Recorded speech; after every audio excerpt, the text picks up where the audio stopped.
Hi friends, నమస్తే. Welcome to టీ Anu's kitchen Telugu. ఈరోజు రెసిపీ ఇవ్వాలి. ఇడ్లీ బెటర్ ఎలా తయారు చేసుకోవాలి, అలాగే ఇడ్లీలు తెల్లగా స్పాంజీగా ఉండేట్లాగా ఎలా తయారు చేసుకోవాలి ఈరోజు చూపించబోతున్నాను. ముందుగా ఇడ్లీ పిండి తయారు చేసుకోవడానికి ఇక్కడ నేను మినప్పప్పు చూస్తున్నారు కదా, బ్లాక్ మినపప్పు తీసుకున్నానండి. వైట్ మినపప్పు కూడా తీసుకోవచ్చు ఈ ప్లేస్లో. బ్లాక్ మినపప్పు అనేది చాలా బలం అండి. పిల్లలకి ఇడ్లీలు చేస్తున్నాను చూడండి. నేను 1 గ్లాసు మినపప్పు తీసుకుంటున్నానండి. ఈ మినపప్పు అంతా కూడా ఒక బౌల్లోకి యాడ్ చేసేస్తున్నాను. ఈ మినపప్పు నానబెట్టే ముందు ఒక 4 టైమ్స్ బాగా క్లీన్ చేసుకోవాలి. అలాగే నానిన తర్వాత కూడా ఒక్కసారి 2 సార్లు క్లీన్ చేస్తే చాలు, ఇంకెక్కువసారి క్లీన్ చేసుకొని అవసరం లేదు. 4 టైమ్స్ వరకు కూడా నేను బాగా క్లీన్ చేస్తానండి. క్లీన్ చేసిన వాటిలో ఈ మినపప్పు మునిగేంత వరకు కూడా వాటర్ పోసేసుకుందాము. వాటర్ పోసేసుకొని వెంటనే కూడా దీన్ని సైడ్ పెట్టేసుకుందాం. ఒక 4 లేక 5 అవర్స్ నానపెట్టుకుంటే చాలండి. అసలు 4 అవర్స్లో నానిపోద్ది మినపప్పు, చాలా తొందరగా నానిపోద్ది. ఇక్కడ మొత్తం కూడా మినపప్పు అంతా నానిపోయిందండి.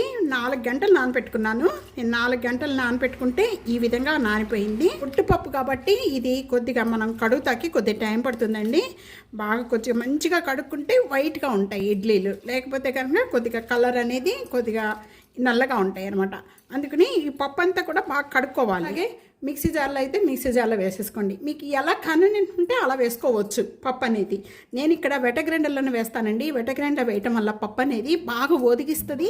ఈ పప్పు అంతా మనం వెట గ్రైండర్లో వేసుకునే ముందు ఇప్పుడు ఒక పెద్ద గిన్నె తీసుకొని దీంట్లో ఏం చేస్తారంటే ఇప్పుడు రవ్వ నానబెట్టేసుకుందాం. దొరకవండి మాకు బిలాష్పూర్లో ఇడ్లీ రవ్వ అనేది ఇంత ఇదిగా క్వాలిటీ దొరకదు. అందుకని విజయవాడ వెళ్ళినప్పుడు అక్కడ మోడర్న్ సూపర్ మార్కెట్లో నేను తెచ్చేసుకుంటాను. ఒక 10 కిలోలు 15 కిలోలు అలా తెచ్చేసుకుని పెట్టేసుకుంటాను అన్నమాట. 1 గ్లాసు మినపప్పుకి ఇక్కడ నేను 3.5 గ్లాసులు రవ్వ వేస్తున్నాను. ఎందుకంటే ఈ పిండి అండి మన బ్లాక్ పప్పు తీసుకున్నాం కాబట్టి బాగా ఒదిగిస్తుంది. అదే కనుక మీరు వైట్ పప్పు తీసుకున్నారనుకోండి, 1 గ్లాసు మినపప్పుకి 3 గ్లాసులు రవ్వ వేసుకోండి, సరిపోతుంది. 3.5 గ్లాసులు వరకు రవ్వ అంతా కూడా ఇడ్లీ రవ్వ మునిగేంత వరకు వాటర్ పోసేసుకొని నానబెట్టేసుకోండి. ఇది మంచి క్వాలిటీ కాబట్టి ఒక 2 సార్లు కడిగితే చాలండి. ఇడ్లీ పిండి ఈ విధంగా మెత్తగా చేసుకోవాలండి. ఇలా చేసుకున్న పిండిగా క్లీన్ చేసుకున్న ఈ రవ్వ అంతా కూడా దీంట్లో యాడ్ చేసేస్తున్నాను. వేసిన వెంటనే కూడా ఈ పిండిలో బాగా కలపాలి. ఇలాగ పైకి కిందకి అంతా బాగా కలపాలండి. ఈ పిండి అంతా కూడా మనకి హెల్త్గా తీసుకోవాలి కాబట్టి నేను వేరే గిన్నెలోకి కొద్దిగా తీసేసి పక్కన పెట్టేస్తున్నానండి.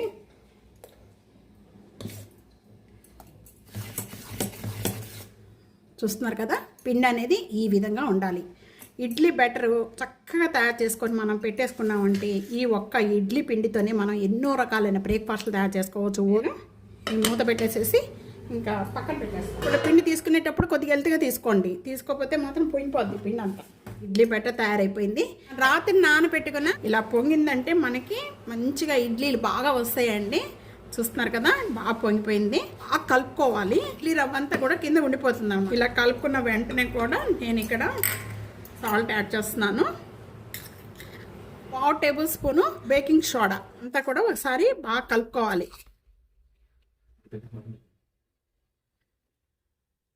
మనం కుక్కర్లో పెట్టుకున్నప్పుడు మనం 1 గ్లాస్ వాటర్ పోసేసుకొని ఈ కుక్కర్ మీద ఇక్కడ మూత మీద మనం విజిల్ పెట్టిన అవసరం లేదు.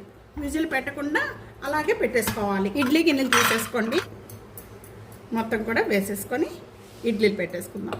ఆల్రెడీ కుక్కర్ ఆన్ చేసేసాను నేను.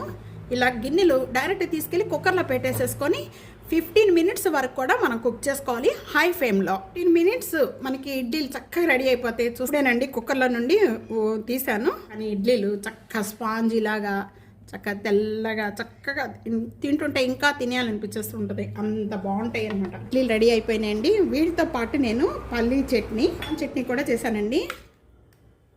అల్లం చట్నీ చాలా బాగుంటుంది. మనం సాంబార్ పెట్టుకున్నప్పుడు అల్లం చట్నీ అనేది చాలా బాగుంటుంది. ఇడ్లీలో కానీ దోశల్లో కానీ మన వేడి రైస్లో కానీ ఇది పౌడర్ ఇడ్లీ పొడి అండి, చాలా టేస్ట్గా ఉంటుంది. అసలుకి నెయ్యి వేసుకొని తినారంటే వదలరా, అంత బాగుంటుంది. ఎప్పుడైనా మనం చట్నీ చేయనప్పుడు కూడా ఇది బాగా ఉపయోగపడుతుంది అండి, అంత బాగుంటుంది టేస్ట్గా. చూడండి ఒకసారి, చాలా టేస్ట్గా ఉంటుంది. మీకు కావాలి అనుకుంటే నా వీడియోలో ఉంది, ఓపెన్ చేసి చూడండి. అలాగే చూసారు కదా, వేడి ఇడ్లీల మీద చక్కగా నెయ్యి వేసుకొని ఇంకా తిన్నారంటే అసలు వదలరండి, అంత టేస్ట్గా ఉంటాయి. చూస్తున్నారు కదా, చూడండి లోపల ఇలాగా మంచిగా ఇలా రావాలన్నమాట. ఇలా వస్తే ఇడ్లీలు ఎంత తింటుంటే అలా వెళ్ళిపోతూ ఉంటాయి అన్నమాట. ఈ రెసిపీ మీకు నచ్చితే కనుక వెంటనే సబ్స్క్రైబ్ చేసుకోండి, లైక్ చేయండి, షేర్ చేయండి. Thank you for watching. Next వీడియోలో మళ్ళీ కలుద్దాం. అంతవరకు సెలవు. బాయ్.